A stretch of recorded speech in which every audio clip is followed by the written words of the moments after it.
بسم الله الحمد لله والصلاة والسلام على رسول اللهมนุษย์ทุกคนล้วนแล้วแต่มีความผิดพลาดและล้วนแล้วแต่มีบาปหรือเหตุในสิ่งที่ผิดละเมิดฝ่าฝืนในคำสั่งของอัลเลาะห์บ่มีภัยจะหลีกเลี่ยงมันได้และบ่มีภัยที่บ่เคยเฮ็ดความผิดบาปทุกคนล้วนแล้วแต่เคยเฮ็ดผิดบาปฉะนั้นแล้วในเมื่อเฮ็ดผิดบาปแล้วเฮาต้องกับเนื้อกับตัวขออภัยโทษต่ออัลเลาะห์ในความผิดบาปของเฮาหนึ่งในความฮักของอัลเลาะห์ที่มีต่อบ่าวของพระองค์นั้นก็คือการให้อภัยกับบ่าวของพระองค์และพระองค์ทรงฮักผู้ที่กับเนื้อกับตัวในความผิดของเขาดังที่พระองค์ได้กล่าวไว้ในกุรอานว่าอินนัลลอฮะยุฮิบบุตตะวาบีนวะยุฮิบบุลมุตตะฮิรินซูเราะห์อัลบะเกาะเราะห์อายะห์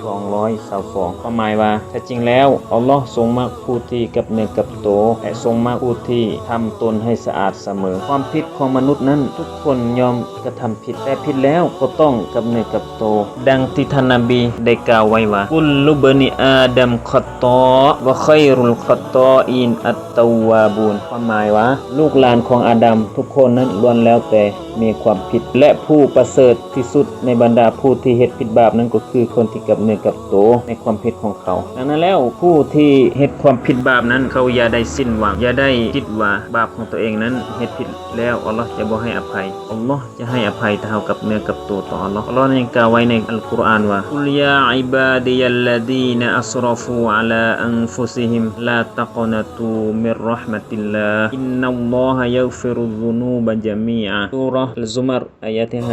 54ความหมายว่าจงกล่าวเถาะมุฮัมมัดพวกบ่าวของใครเอ๋ยบรรดาผู้ที่ละเมิดต่อตัวของพวกเขาเองเพราะท่านอย่าได้หมดหวังต่อความเมตตาของอัลเลาะห์แท้จริงอัลเลาะห์นั้นเป็นผู้ทรงอภัยโทษในความผิดทั้งหลายนี่คือความเมตตาของอัลเลาะห์ที่มีต่อบ่าวของพระองค์และพระองค์นั้นฮักที่จะให้อภัยแก่บ่าวของพระองค์ดังนั้นถามตัวเองเฮาว่าเฮาพร้อมหรือยังที่จะกับเนื้อกับตัวในความผิดของตัวเองการเตาบัตกับเนื้อกับตัวนั้นเฮ็ดง่ายๆโดยการกล่าวอิสติฆฟารขออภัยโทษต่ออัลเลาะห์โดยกล่าวว่าอัสตัฆฟิรุลลอฮ์หรือจะกล่าวว่าอัสตัฆฟิรุลลอฮุลอะซีมวะอะตูบุอิลัยเฮาเพียงแค่กล่าวแล้วก็เสียใจในสิ่งที่เฮาเฮ็ดไปการกับเนื้อกับตัวนั้นก็คือการเสียใจในสิ่งที่เฮาเคยเฮ็ดไปแล้วและเฮาจะบ่กลับไปเฮ็ดมันอีกขออภัยโทษต่ออัลเลาะห์เสียใจในสิ่งที่เฮ็ดไปนั่นคือการกับเนื้อกับตัวผู้ที่กับเนื้อกับตัวนั้นอัลเลาะห์จะให้อภัยแก่เขาแต่สิ่งที่จะเฮ็ดให้บาปของเฮาหมดไปนั่นก็คือนอกจากการอิสติฆฟารขออภัยโทษต่ออัลเลาะห์แล้วยังมีการละหมาดการถือศีลอดการจ่ายซะกาตต่างๆการซะเราะกอฮ์ต่างๆเฮ็ดให้อัลเลาะห์ลบล้างบาปของเฮาไปก็หวังว่าพี่น้องที่ได้ยินคำเว้า